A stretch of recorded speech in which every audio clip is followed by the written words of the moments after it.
एक आजी रवा ऑफिस जाए खातिर निकल रहनी ना और घर वापस काहे आ गई नी? हमरा के तरह से कुछ कहे क्या? बोली ना। कैसे कहीं समझ में नहीं खे आवत, लेकिन हमारे पास दूसर कोनो रास्ता भी नहीं खे। एक आजी रवा आज जैसन घुमा फिरा के बात काहे करत बनी? जे कुछ भी बस साफ साफ कहीं। हमरा काल चक्र चाहिए। नंदिनी के पास जौन 2 काल चक्र बा, तो जाके वो हमार खातिर लेके आवा।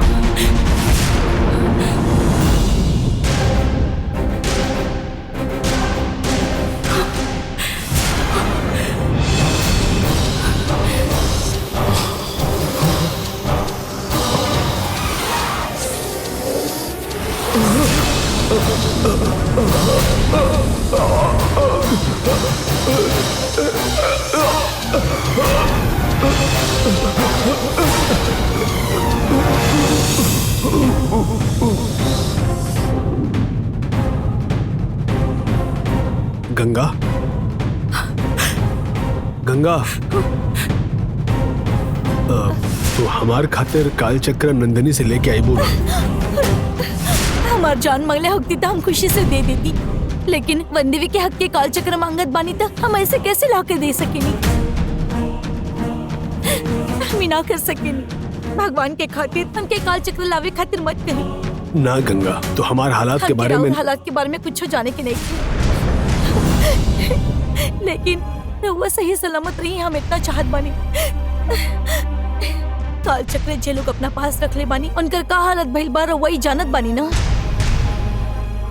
ये सब पता होके के बावजूद भी रउआ काल चक्र मांगे खातिर आइल बानी।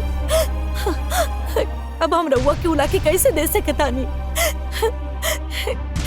सब कुछ पता होके के बावजूद हम राउर जान के खतरा में ना डाल सकेनी। रउआ हमके कितना भी कहीं, लेकिन हम काल चक्र लावे खातिर ना जाइब। हम राउर पैर पड़त बानी। रउआ हमसे जबरदस्ती मत करी।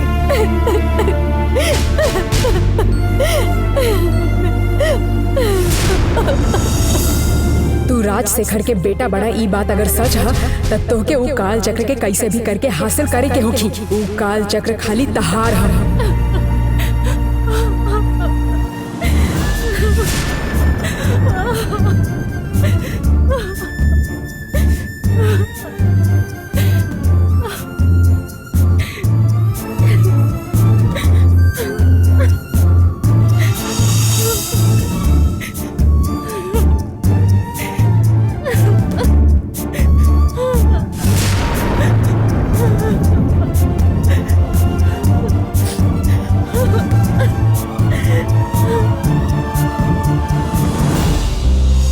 नाटक के बारे में अगर केहू के पता चलल, ओकरा से पहले जल्दी यहाँ से सब इकट्ठा करके जाए के होगी।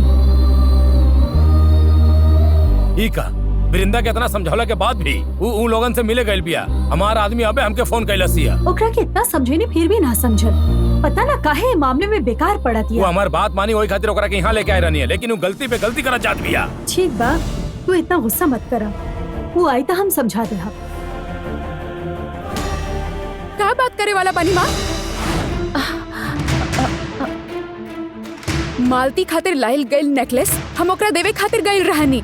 उनकर से मिले के बाद उनकर हालत देख के पता चलल कि रउआ जे जुर्म कैले बानी ओकरा से उनकर हालत कितना बुरा भइल। वो लोग भागे के कोशिश करत रहे, यही से हमके सब करे के पड़ा। रउआ शक्ति के सारा हद पार कर देनी। उनकरा बेल्ट से मारनी, वो भी खून आए तक। ऐसे केहू मारेला? खून निकल गए हमरा पता ना रहे।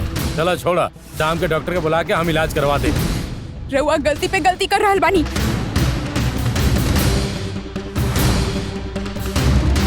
बुआ और मालती के कुछ ना होके यही से रउआ जे भी कहब उ सब मान के हम भी घर में नाटक करत हुए घूम रहल बानी। बाकी अब तक रउआ मालती के और बुआ के मार पीट कई के हमार बर्दाश्त के हद पार हो गए। रउआ बुआ के साथ ये जे कुछ भी कहनी है ये फिर से ना होके के चाहिए। अगर एक बाद रउआ ई गलती दोबारा कहनी तो हम का कर सकेनी ई रउआ दोनों भी देखिए।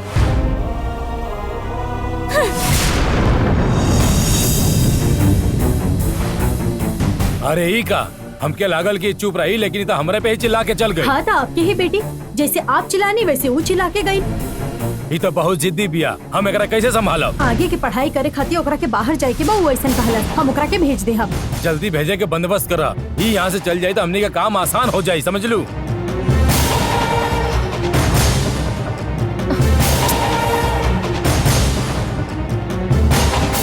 माया शक्ति के हाथ से वारणा विशेष काल चक्र के हासिल कईल, इस सच में बहुत बड़ बात बा।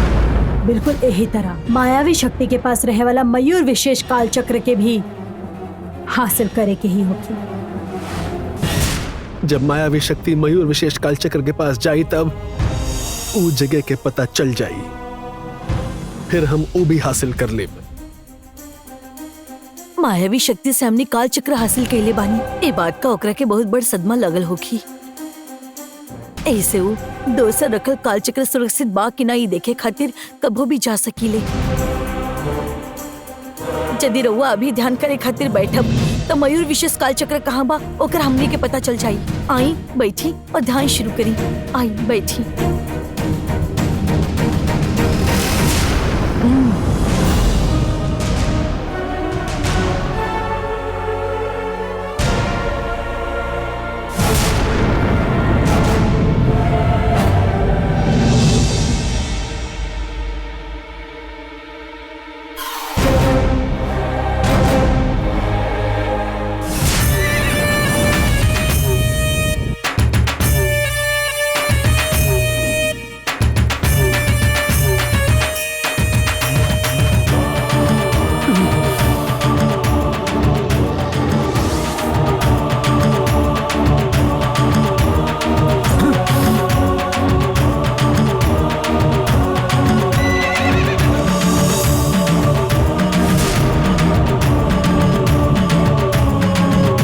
मयूर विशेष काल चक्र कहाँ बा एकर हमके पता चल गई बा। कहाँ बा पिताजी? मायावी शक्ति जौने जंगल में घूमत बा ओकरे आसपास बा। कुल देवता कालू के जान प्रदान करे वाला राकाक्षी माता जौन साक्षात्कार दिखेले बा, वो हिसाब से देखल जाए तो वही जे महुआ के पेड़ के बागीचा बा, वही जे महुआ के फूल के खुशबू फैलेला जंगल में, महुआ के पेड़ के बागीचा में वही जे फूल के खुशबू जहाँ से आई उहे जगह पे काल चक्र छुपायल गईल बा। चला चला एक जाओ। मिनट रुको, हम भी आपके साथ चलता नहीं। हम नंदिनी की मदद कर चाहता नहीं, मतलब सिर्फ नंदिनी के भलाई खातिर ही मदद नहीं करत, पर हम क्या अपन प्रायश्चित भी पूरा करेगी।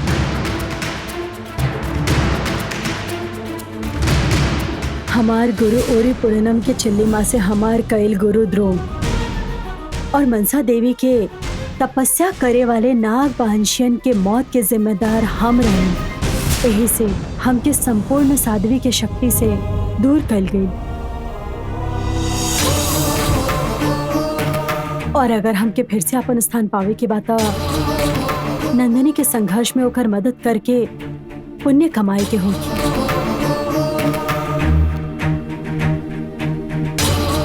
नंदिनी के मदद करते वक्त हम क्या पर जान भी देवे पड़ल था, हम खुशी खुशी दे दे हम, लेकिन हम नंदिनी के साथ ना छोड़ा।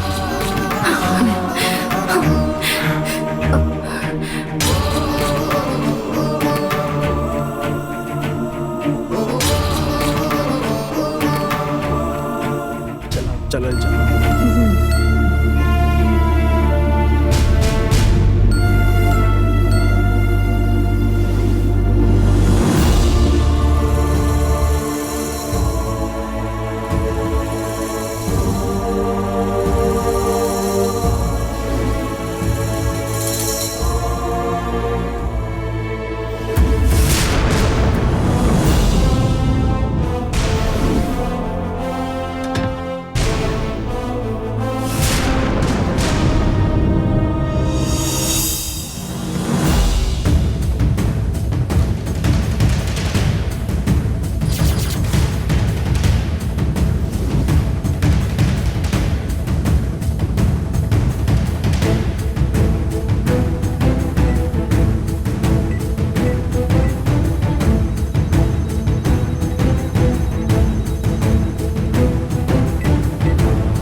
छे, जेवर कहाँ भाई पता होते हुए भी हम ओकरा के नहीं निकाल पावत। काहे कि अरुण डिजिटल लॉक लगोले बा। हमके भी ओकरा से 4 कदम आगे सोचे के पड़ी। वो जायदाद हमरा हाथ ना लगे ऐसा इंतजाम कैले बाऊ। छे, ये डिजिटल लॉक तूर के जेवर कैसे निकाली समझ में नहीं क्या हुआ। ठीक बा, देखा था नहीं।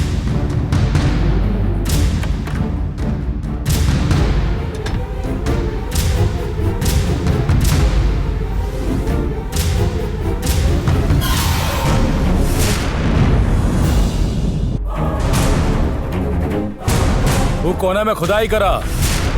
ये सब का होता मामा? कुछ ना अरुण, रात के हमके महल में 4 चोर चोरी करे आए रहे सन सपना आई रहा कैसे सफाई और करा हमारा लोग? सारा सपना सच होकेला। ऐसा कुछ भी ना हो के यही खातिर महल में और 3 सिक्योरिटी का हम काम में लगौले बानी। ये लोग के रहे खातिर ही टेंट बनावे के काम चलत बा। इनसिक्योरिटी बाई तो ठीक है, लेकिन ये लोग के एजे रहे के इंतजाम काहे करत बड़ा? आउट हाउस खाली बा ना, ये लोग के ओजे ठहरा बा। नहीं अरुण, ये लोग के ऐसे टेंट में रहे की आदत हो गई बा। वो एकदम एजा खुशी से रही है। हमके लागत है ये लोग के खुशी में ही आपन खुशी ढूंढने के चाहिए। राउर बात भी सही बा। राउर हर एक काम के पीछे कोनो अच्छा वजह जरूर होला। हम गलती से बोल देनी, सॉरी मामा। अरे ई का अरुण, हमके सॉरी काहे कहत अड़ा? अब तू जा अरुण, हम सब देख ले। ठीक बा मामा। अरे सुना, जी भैया। हमार बात के ध्यान से सुना। बोली भैया। हमेशा आप लोग के सुते खातिर टेंट बांध के नहीं दे। आपन आँख दिन रात खुला रखिया और जोन हम काम काले बानी ओकरा खातिर बा। हमार बात दिमाग में रखिया। हमार काम समय पे हो जाए के चाहिए। भैया राउर इतना जान पहचान बतब्बो, रउआ ई काम हमने के दिले बानी। रउआ के हमने ऊपर विश्वास बा ना, राउर काम जरूर पूरा कर भैया। रउआ चिंता मत कर जाई। ठीक है, ठीक से क्लीन करा भाई, काम ढंग से करा। जल्दी जल्दी काम करा लो।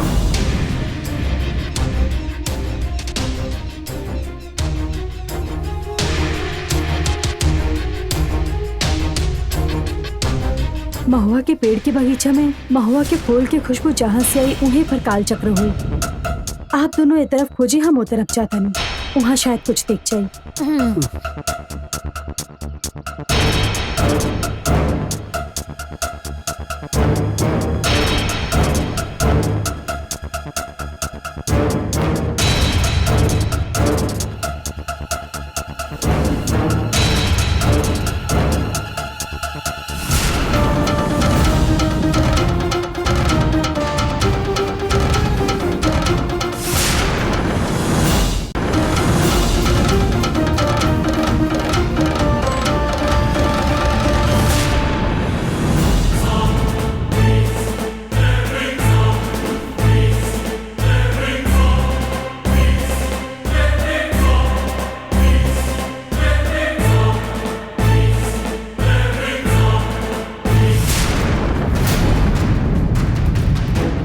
भैरवी,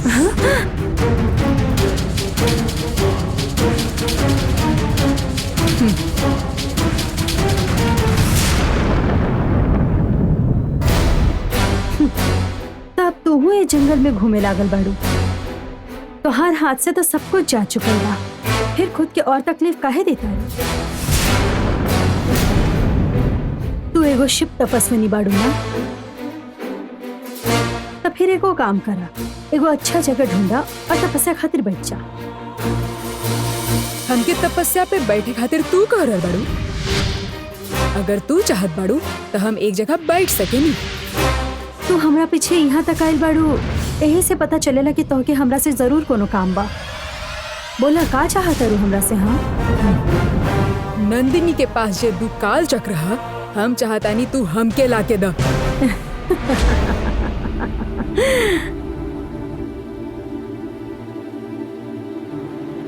ऐसे का देख रहल बाड़ू? ये बात करत हुए तोहरा के जरा भी शर्म नहीं आवत? एकरा में शर्म आए वाला कौन सन बात है? काल चक्र तू हमके लाके द और ओकरा बदले हम तहार बहन के अविता के वापस जिंदा कर दे। हम पहले कईल पाप से मुक्त होके खातिर हम नंदिनी के मदद करतानी। अब कोनो और पाप नहीं कईल चाहत। का तू एकरा पाप समझ रहल बाड़ू? एगो शिव तपस्विनी के, एगो साध्वी के उपहार समझ के काल चक्र दे रहल बाड़ू, ऐसा नहीं समझ ल तू। काल चक्र वन देवी के रूप में रहे वाली चल्ली माता के संपत्ति बा। काल चक्र के साथ हमने जो खेल खेला तनी वो बहुत ही गलत बा। ये गलती वापस करे के बजाय ओकरा के सुधारे के कोशिश करा। नाता नंबो दरिया और राजशेखर के तरह तोहार भी अंत हो जाई। हमार केहू अंत ना कर सकेला। हम खुद उ नंदिनी के खत्म करे वाला बानी। नंदनी जब अकेले रहे तब तो तू अगर कुछ ना बिगाड़ पैलू, और अब तो ओकर साथ देवे खातिर हमने सब ओकर साथ पानी। हमने सब के साथ होकर होते हुए तू नंदिनी के कुछ ना कर पैबू। अगर हो सके तो अपन जान बचा के भाग जा यहाँ से, जा। हम काहे एजा से भाग जाए? हम तू सबके एक एक करके एजा से भगाई। तू आज तक जे भी बात कहले बाड़ू ओमे से एक बात भी पूरा कैलू? अभी बेकार के बकवास बंद करा और जा। हमके बहुत सा काम करे के बाद।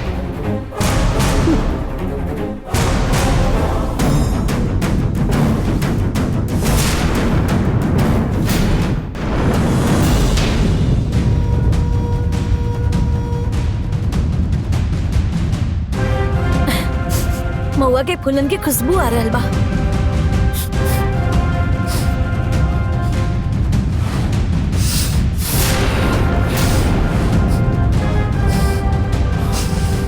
वहाँ उस तरफ महुआ के पेड़ के बगीचा भी बा। लागत काल चक्र एजे कहीं होगी। तू जाके ओजे खोजा, हम जाके एजे खोजता नहीं। ठीक बा पिताजी। जा।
और सनाई की के मायावी शक्ति जमीन में गाड़ देलस।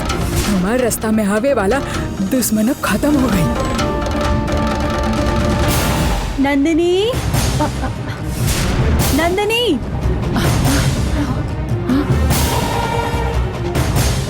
नंदिनी, नंदिनी, नंदिनी, नंदिनी। भैरवी के अगर पता चलल तो ऊ कुछ न कुछ कहे के ई दोनों के बचा ली। ऊ कुछ करे एकरा से पहले ही हमके एकरा बांध के रखे के होगी।